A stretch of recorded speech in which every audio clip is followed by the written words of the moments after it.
Les pouvoirs élus ne valent pas mieux que les autres. On peut même soutenir qu'ils valent moins. L'électeur ne saura pas choisir le meilleur financier, ni le meilleur policier. Et qui pourrait choisir? Dans le fait, les chefs réels s'élèvent par un mélange de savoir, de ruse et de bonne chance, et aussi par l'emportement de l'ambition. Les chefs sont des produits de nature, et l'on ne demande point s'il est juste qu'une pomme soit plus grosse qu'une autre. Un chef grossit et mûrit de même. Nous voyons partout des gros et des petits. Nous savons ce que peut faire un homme qui a beaucoup d'argent. Mais il serait absurde d'élire un homme riche, je veux dire de décider par des suffrages que cet homme aura beaucoup d'argent. L'inégalité des hommes est de nature, comme celle des pommes, et le pouvoir d'un général d'artillerie est de même source que celui d'un financier. L'un et l'autre se sont élevés par un savoir-faire, par un art de persuader, par un mariage, par des amitiés. Tous les deux peuvent beaucoup dans leur métier, et étendent souvent leur pouvoir hors de leur métier. Ce pouvoir n'est pas donné par la masse, mais plutôt est subi et reconnu par elle, souvent même acclamé, et il serait faible de dire qu'un tel pouvoir dépend du peuple, et que le peuple peut le donner et le retirer. Dans le fait, ces hommes gouvernent, et de tels hommes sont toujours groupés en factions rivales, qui ont leurs agents subalternes et leurs fidèles sujets. C'est ainsi qu'un riche fabricant d'avions gouverne une masse ouvrière par les salaires. Toute société humaine est faite de tels pouvoirs entrelacés. Et chacun convient que les grands événements politiques dépendent beaucoup des pouvoirs réels et de leurs conseils secrets.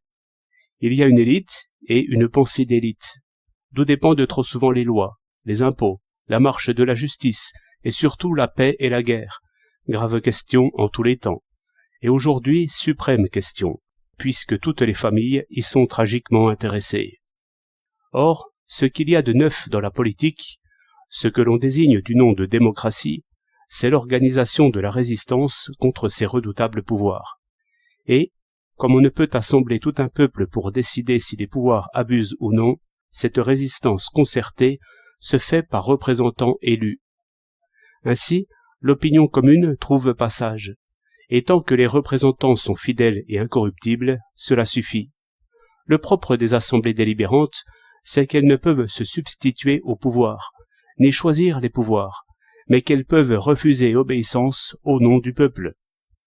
Un vote de défiance, selon nos usages politiques, ressemble à une menace de grève, menace que les pouvoirs ne négligent jamais. D'après cette vue, même sommaire, on comprend pourquoi tous les pouvoirs réels sont opposés à ce système, pourquoi ils disent et font dire que les représentants du peuple sont ignorants ou vendus. Mais la ruse principale des pouvoirs est de corrompre les représentants par le pouvoir même. C'est très promptement fait, par ceci qu'un ministre des Finances, ou de la Guerre, ou de la Marine, tombe dans de grosses fautes s'il ne se laisse conduire par les gens du métier, et se trouve alors l'objet des plus humiliantes attaques, et qu'au contraire, il est loué par tous les connaisseurs et sacrés hommes d'État s'il prend le parti d'obéir. C'est ainsi qu'un homme, excellent au contrôle, devient faible et esclave au poste de commandement. On comprend que les représentants, surtout quand ils ont fait l'expérience du pouvoir, montrent de l'indulgence, et soient ainsi les complices des pouvoirs réels, au lieu que ceux qui sont réduits à l'opposition se trouvent souvent rois du contrôle, et fort gênants. C'est pourquoi le problème fameux de la participation au pouvoir est le vrai problème, quoiqu'on ne le traite pas encore à fond. La vraie question est de savoir si un député est élu pour faire un ministre ou pour défaire les ministres par le pouvoir de refus. Ces rapports ne font encore que transparaître. On s'étonne que le président suprême ait si peu de pouvoir, mais n'est-il pas au fond le chef suprême du contrôle?